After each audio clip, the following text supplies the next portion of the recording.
Hello and welcome to my YouTube channel M to select. Guys आज simple interest पर video 4 है। पहले की तरह ही मैं बेहतरीन क्वेश्चन फिर आज लेके आया हूँ, तो जल्दी से वीडियो को स्टार्ट करते हैं बिना टाइम को वेस्ट करते हुए। क्वेश्चन नंबर फर्स्ट पढ़ते हैं। क्वेश्चन नंबर फर्स्ट में लिखा हुआ है, यदि 12,000 की धनराशि को ऐसे दो भागों में बांटा जाए ताकि पहले भाग को 3 वर्ष का 12% वार्षिक ब्याज की दर से साधारण ब्याज, दूसरे भाग का 4/1/2 वर्ष का 16% वार्षिक दर से साधारण ब्याज बराबर हो। बेटा 12,000 को दो ऐसे भागों में बांटा गया है। मान लिया हमने एक्स और वाई में बांटा गया, ठीक है। पहले को 12% वार्षिक ब्याज की दर से और 3 वर्ष के लिए, और दूसरे को 16 वर्ष के लिए 4/1/2 साल के लिए, ठीक है। इनका जो साधारण ब्याज है यहाँ पर ऐसा ही निकालेंगे, यहाँ पर जो ऐसा ही निकालेंगे, दोनों बराबर होना चाहिए। ऐसा ही का मैंने आपको फॉर्मूला बताया था, क्या बताया था, PRT/100, ठीक। यहाँ पर लगा दो, यहाँ पर x पार्ट हमने माना है तो x गुणा r है 12% और टाइम कितना है 3/100 कर देंगे, बराबर यहाँ पर y है मूलधन और r 16। 4/1/2 को क्या लिखेंगे, 4/1/2, 4 दूनी 8 प्लस 1 9/2 करेंगे, 9/2 और बटे 100 करेंगे, ठीक है। इसे सॉल्व करेंगे, देखो दोनों फ्रैक्शन इक्वल टू में है तो ये 100 से 100 कैंसिल कर सकते हैं, ठीक है। 2 से ये 8 बार कैंसिल कर देंगे, इसके बाद 3 से ये चला गया 3 त्रिका 9, ठीक। 3 से चला गया 3 चौक 12, 4 से चला गया 2 बार, ठीक। यहाँ पर कुछ बचा नहीं बचा तो x गुणा 1 बराबर यहाँ पर y गुणा 2 बचा और सारे कैंसिल हो गए, y गुणा 2 तो x बटे y, इसको बटे में ले आएंगे, यहाँ था 2/1, ठीक है। अच्छा x और y को हमने माना क्या था, 12,000 के ही तो दो पार्ट थे, एक x था एक y था, तो अगर इन दोनों का सम कर दें, हम 3 यूनिट मान ले तो किसके बराबर कर सकते हैं, 12,000 के बराबर, है ना। हमें क्या निकालना था, क्वेश्चन में ये पूछा गया था, तो बड़ा भाग क्या होगा, बड़ा भाग क्या है, ये दो पार्ट ही तो है ना। तो पहले एक निकाल लेंगे, एक निकालेंगे तो ये कितना आ जाएगा, 3 चौक 12, 1 यूनिट बराबर 4,000 आ जाएगा, ठीक। हमें 2 यूनिट निकालना है, मतलब x पार्ट निकालना है, जो बड़ा भाग होगा वो कितना होगा, 2 का यहाँ मल्टीप्लाई करेंगे, 2 का यहाँ 8,000 आ जाएगा। समझ पाए, कोई समस्या, किसी को क्वेश्चन में ही कह रखा था 12,000 को दो ऐसे। क्वेश्चन को एक बार पढ़ेंगे, उसकी लैंग्वेज को समझेंगे, ठीक है। लैंग्वेज को समझेंगे क्योंकि अर्थमेटिक जो मैथ है ना वो शब्दों पे ही एक तरीके से सॉल्व होती है। अगर आप उसके शब्द को समझे क्वेश्चन क्या कह रहे हैं तो आंसर तो अपने आप आ जाएगा, है ना। तो 12,000 को दो पार्टों में हमने डिवाइड कर दिया। पहले पार्ट को 12% 3 साल के लिए, दूसरे पार्ट को 16% 4/1/2 साल के लिए। साधारण ब्याज बराबर था, PRT करके हमने बराबर कर लिया। x बटे वाई की जो वैल्यू 2/1 आ गई। हमने ये देखा x y है क्या, 12,000 के ही तो दो पार्ट है, तो 3 यूनिट बराबर हम 12,000 कर सकते हैं, 1 यूनिट 4,000। बड़ा पार्ट निकालना था तो 2 यूनिट कितना हो जाएगा, 8,000 हो जाएगा, ठीक है। कोई समस्या इस क्वेश्चन में नहीं होगी, है ना। फिर भी अगर कोई डाउट लगता है आप कमेंट में पूछ सकते हैं, ठीक है। चलिए आगे क्वेश्चन नंबर सेकंड देखते हैं। क्वेश्चन नंबर सेकंड में लिखा हुआ है, किसी धनराशि पर साधारण ब्याज मूलधन का 1/4 है। किसी धनराशि पर साधारण ब्याज मूलधन का 1/4 है, ठीक। मूलधन P होता है, साधारण ब्याज ऐसा ही से नोट करते हैं हम, तथा वर्षों की संख्या और वार्षिक ब्याज दर बराबर है। वर्षों की संख्या मतलब T से हम वर्ष मानते हैं और ब्याज दर R है, दोनों बराबर है। हमने इसको x मान लिया, ठीक है, माना दोनों बराबर है तो हमने x मान लिया, ठीक। तो ब्याज दर बताइए, ये R पूछी गई है, R की वैल्यू में फाइंड करनी है, ठीक है। अच्छा देखो यहाँ पर कि SI बटे P कर सकते हैं, SI बटे P करेंगे तो वैल्यू 1/4 आ गई, ठीक। SI की वैल्यू 1, P की वैल्यू 4, और SI का फॉर्मूला मैंने आपको बताया था, क्या था, PRT/100, ठीक। SI की वैल्यू 1 रखो यहाँ पर, P की वैल्यू 4, R देखो x है, R और T दोनों इक्वल है तो x इंटू x कर देंगे, बाई 100 कर देंगे, ठीक। 4 से ये कैंसिल हो जाएगा 25 बार, 25 का क्रॉस मल्टीप्लाई यहाँ होगा, 25 एकम 25 हो जाएगा, वहाँ पर क्या होगा, x स्क्वायर आ जाएगा। अब ये स्क्वायर यहाँ पर स्क्वायर रूट लग जाएगा, इसका वर्गमूल ले लेंगे तो x बराबर क्या आ जाएगा, 5 आ जाएगा, ठीक। जो हमें रेट पूछी गई थी कितनी आ गई, 5%। फिर यहाँ पर टाइम भी, अगर टाइम पूछा जाता वो भी 5% होता, क्यों, दोनों इक्वल है आपस में, बात आई समझ में, ठीक है। अच्छा क्वेश्चन में जो स्टार्टिंग में जो लाइन क्या रखी थी कि जो ऐसा ही है किसी मूलधन का, वो मूलधन का 1/4 है। मान लो 1/4 हमने लिख दिया, ठीक। ये क्या रखा था, मूलधन का 1/4 है, जिसके लिए का लगाते हैं वो वैल्यू अपॉन में रखते हैं, तो अगर हम डायरेक्टली ये भी कह सकते थे ये वैल्यू P की हो जाएगी और ये वैल्यू किसकी हो जाएगी, साधारण ब्याज की हो जाएगी, ठीक। इस तरीके से भी हम सोच सकते थे। बात वही है, P देखो 4 आया, ऐसा ही क्या आया, 1 आया, ठीक। किसी तरीके से भी आप सोच के सॉल्व कर सकते हैं, ठीक। चलिए क्वेश्चन ये समझ में आ गया होगा। नेक्स्ट क्वेश्चन पढ़िए। नेक्स्ट क्वेश्चन मैं पढ़ दे रहा हूँ। नेक्स्ट क्वेश्चन में लिखा हुआ है, थर्ड क्वेश्चन है आपका ये, x और y को 7.5% वार्षिक दर से क्रमशः 4 वर्ष और 5 वर्ष के लिए बराबर राशि उधार दी जाती है यदि उनके द्वारा चुकाए गए ब्याज का अंतर 150 रुपये है। ठीक है, तो प्रत्येक को दी गई धनराशि क्या है? धनराशि दोनों को बराबर है, मीन्स एक्स और वाई को ना 7.5% यहाँ पे भी ब्याज दर है, 7.5% यहाँ पर भी ब्याज दर है। ठीक, इनके जो वो टाइम का अंतर वो अलग है, मतलब 4 साल यहाँ पर है 4 ईयर, ठीक, और 5 साल यहाँ पर है।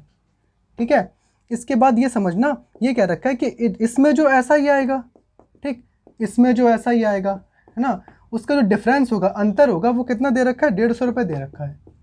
ठीक है, अच्छा मैंने आपको ये बताया था कि जो RT% होता है वही तो मैंने ऐसा ही आपको बताया था, है ना। तो यहाँ पर ये कह सकते हैं कि SI ऑफ X माइनस साधारण ब्याज ऑफ Y बराबर 150 रुपये। कोई दिक्कत होगी किस इसमें? नहीं होगी ना। क्वेश्चन में ये कह रखा है कि इस कंडीशन में जो ऐसा ही निकलेगा, इस कंडीशन में जो ऐसा ही निकलेगा, उनके SI का जो अंतर है, उनके साधारण ब्याज का अंतर है, वो 150 रुपये के बराबर है। तो हमने क्या किया, X का साधारण ब्याज निकालेंगे, Y का निकालेंगे, 150 के बराबर कर सकते हैं।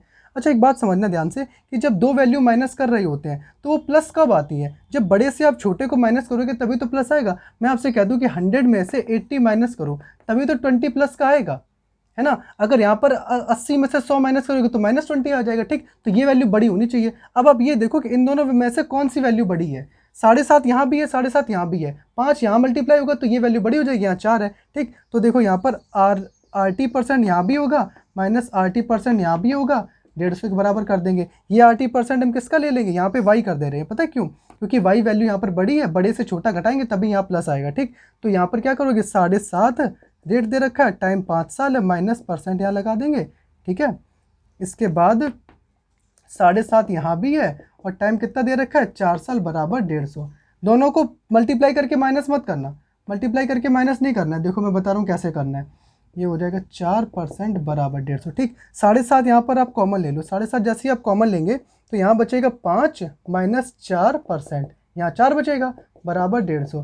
5 माइनस 4 कितना आ जाएगा, 1 आ जाएगा, तो 7.5% बचेगा बराबर 150। ठीक, हमें वो राशि निकालनी जो राशि इन दोनों ने उधार ली है। तो 7.5% बराबर 150, 1% निकालेंगे, 1% बराबर 150 बटे 7.5 कर देंगे, डेसिमल हटाएंगे, 0 यहाँ पे आ जाएगा, है ना। तो 75 दूनी 150, 20 आया। 100% निकालेंगे, 2 जीरो यहाँ बढ़ जाएंगे, 100 यहाँ आ जाएगा, तो 100% बराबर कितना आ गया, 2000 आ गया। ठीक, समझ पाए? कोई दिक्कत? फिर एक बार समझ लो, क्वेश्चन में ये कह रखा था X और Y को समान धनराशि दी गई है 7.5% पर, X को 4 वर्ष के लिए, Y को 5 वर्ष के लिए। उन दोनों का जो साधारण ब्याज का अंतर है ना, वो 150 रुपये दे रखा था, है ना। तो हमने क्या किया, हमने ये देखा कि यहाँ पर जो साधारण ब्याज इस पे जो लगेगा, ठीक है, वो ज़्यादा होगा, तो हमने साधारण ब्याज Y का माइनस साधारण ब्याज X का बराबर 150 कर दिया। हम जानते हैं साधारण ब्याज, मैंने आपको बताया था RT% बराबर ऐसा ही होता है। ठीक है, तो 7.5 गुणा 5, इन दोनों को हमने गुणा किया, 7.5 कॉमन ले लिया, 5 माइनस 1 4 आ गया, मतलब 5 माइनस 1 आएगा, तो 7.5% बराबर 150, 1% निकाल लिया, 100% निकाल लिया, वो मूलधन आ गया हमारा। कौन सा मूलधन आ गया? जिस पर इन लोगों ने दोनों ने ब्याज लिया था। ठीक है, समझ पाए? और एक्चुअल और क्वेश्चन में ये क्या भी रखा कि मूलधन बराबर है, तो दोनों का क्या मूलधन हो जाएगा, 2000 मूलधन हो जाएगा। ठीक है, समझ पाए क्वेश्चन को? काफ़ी ऐसा ही कि ये मान के चलिए कि आपको मैं हर टाइप के क्वेश्चन करा दूंगा, कोई भी टाइप आपका छूटेगा नहीं। ठीक है, बस आप बने रहिए हमारे चैनल के साथ, और डेली वीडियो जो आएगी वो आपको पढ़ना है ध्यान से। ठीक है, बहुत इंपॉर्टेंट क्वेश्चन है, हर एक एग्जाम में कहीं ना कहीं पूछे ही गए हैं। ठीक, तो ध्यान से पढ़ते रहिए बस। नेक्स्ट क्वेश्चन देखते हैं बेटा। कोई धनराशि साधारण ब्याज की वार्षिक दर से 2 वर्ष के लिए निवेशित की जाती है, 2 वर्ष के लिए निवेशित की गई।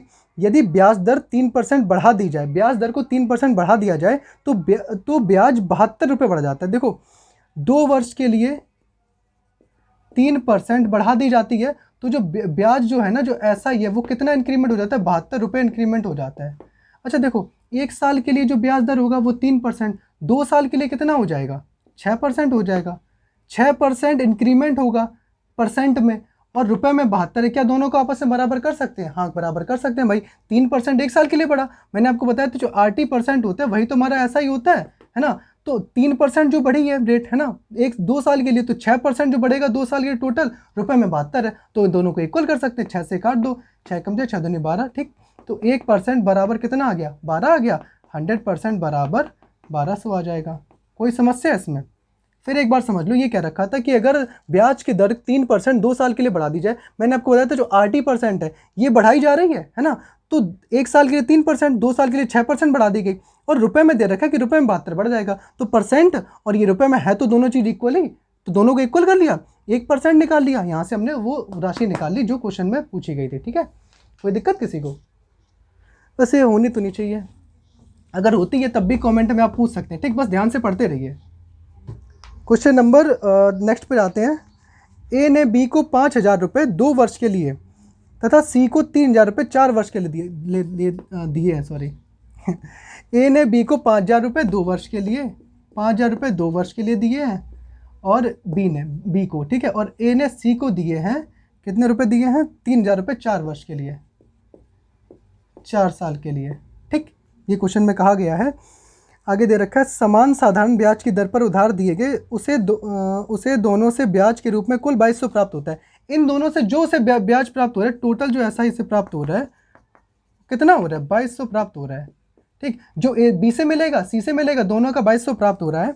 तो ब्याज की वार्षिक दर बताइए, हमें आर को फाइंड करना है। देखो PRT/100 लगा लें, बी के लिए PRT/100 प्लस सी के लिए PRT/100, दोनों का सम क्या हो जाएगा? इसके बराबर हो जाएगा। मतलब SI ऑफ बी प्लस साधारण ब्याज ऑफ सी बराबर 2,200 रुपये। दोनों का जो संयुक्त ब्याज है वो 2,200 दे रही हैं, तो यहाँ लगाओ PRT/100, P 5,000, आर हमें फाइंड करना है, टी है यहाँ पे 2 वर्ष, बटे 100 कर देंगे। ठीक, प्लस यहाँ पर 3,000 क्या है? इसका मूलधन है। ठीक, आर फाइंड करना है, 4 साल क्या हो जाएगा? इसका टाइम दे रखा है, बटे 100 बराबर क्या कर देंगे? 2,200 कर देंगे। इसे समझने में कोई समस्या होती है? मेरे ख्याल से नहीं होनी चाहिए। क्यों? क्योंकि दोनों का जो साधारण ब्याज है ना वो 2,200 टोटल है। PRT/100 बी के लिए, PRT/100 सी के लिए हमने लगा के 2,200 के बराबर कर दिया। 2 0 से 2 0 कैंसिल, यहाँ पे 2 0 से 2 0 कैंसिल, यहाँ आ जाएगा 50 का 2 में करेंगे 100 आ आएगा। ठीक, 50 ये प्लस 30 यहाँ बचा 4, 120 आर। ठीक, बराबर 2,200। ठीक, 120 प्लस 100 220 आर बराबर 2,200। ठीक, 0 से 0 कैंसिल, 22 से कट गया 110 बार, तो आर बराबर 110 आ गया। ठीक है, आर बराबर क्या आ गया? सॉरी 110 क्यों आएगा? 10% आएगा। ठीक, कोई समस्या? एक मिनट रुकना जरा।